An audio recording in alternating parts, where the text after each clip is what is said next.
கொஞ்சம் நினைவுபடுத்தி பாருங்கள். ஒரே நாளில் பணம் செல்லாது என்று சொல்லிவிட்டார்கள். 1000 ரூபாய் செல்லாது, 2000 ரூபாய் தான் செல்லும் என்று சொல்லிவிட்டார்கள். அந்த நேரத்தில் நாடும் மக்களும் பட்ட துன்பத்தை நீங்கள் கவனத்தில் எடுத்துக்கொள்ள வேண்டும். கருப்பு பணத்தை ஒழிப்போம், ஊழல் லஞ்சத்தை ஒழிப்போம், தீவிரவாதத்தை ஒழிப்போம் என்றுதான் இந்த பணம் செல்லாது என்று அறிவித்தார்கள். ஆனால்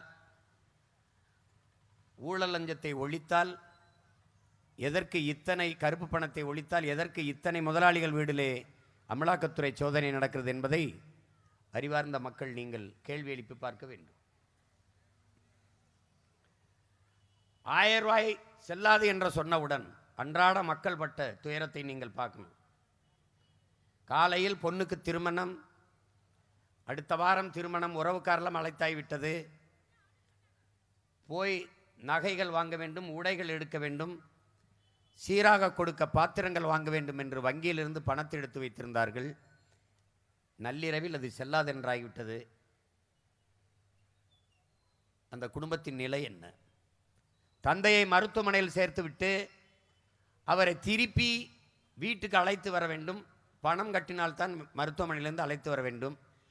பணத்தை எடுத்து கொண்டு போய் கட்டி காலையில் அப்பாவை கூட்டிட்டு வந்து விடலாம் என்று எண்ணிக்கொண்டிருந்த மகனுக்கு பணம் செல்லாது. கதை முடிந்தது. எண்ணற்ற துயரதும் துன்பங்களை இந்த நாட்டு மக்கள் தூக்கி சுமந்தார்கள். 50 நாள் பொறுத்து கொள்ளுங்கள், நான் உங்களை சொர்க்கத்தில் வைக்கிறேன் என்றார். செத்து பல பேர் சொர்க்கம் போனானே ஒழிய ஒரு நல்லதும் இங்கே நடக்கல. அது அந்த காலகட்டத்தை நாம் மறந்து விட்டோம். 2000 ரூபாய் தான் இனி என்றார்கள். இப்ப இந்த 2000 ரூபாயும் செல்லாது, அந்த 2000 ரூபாயும் செல்லாது. இதாவது அறிவார்ந்த ஆட்கள் செய்கிற ஆட்சி முறை மாதிரி இருக்கா பாரு. முதல்ல 1000 ரூபாய் ஏன் செல்லாது, அப்புறம் 2000 ரூபாய் செல்லும், இப்போ 2000 ரூபாய் ஏன் செல்லாது? எவ்வளவு பெரிய கொடுமை!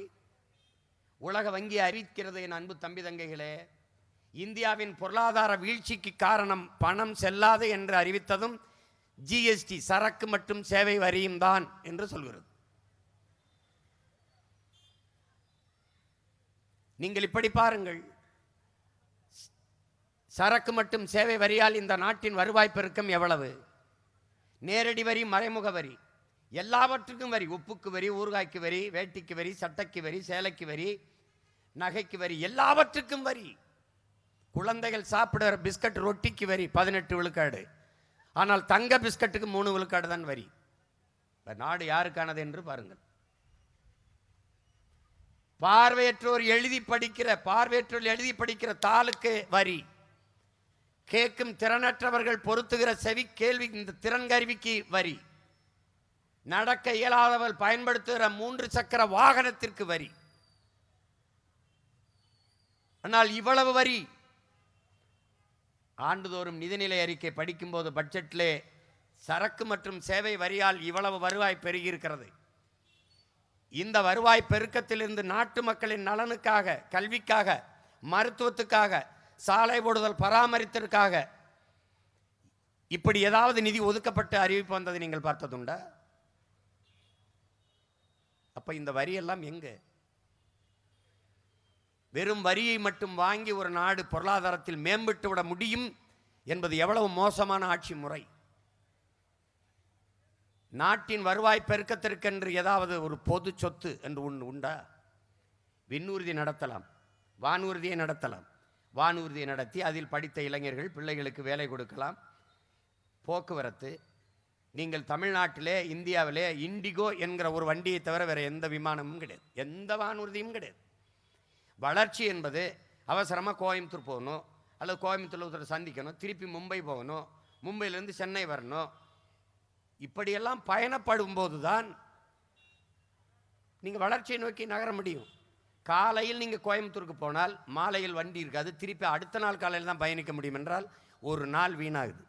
ஒரே ஒரு வண்டி தான், இண்டிகோ மட்டும்தான். அவன் சொல்வது தான் விலை, அவன் போடுறதான் டிக்கெட் சார்ஜ், அவன் சொல்கிறதான் விலை, அவன் எடுக்கிற நேரம், பறக்கிற நேரம் தான் பறக்க முடியும்.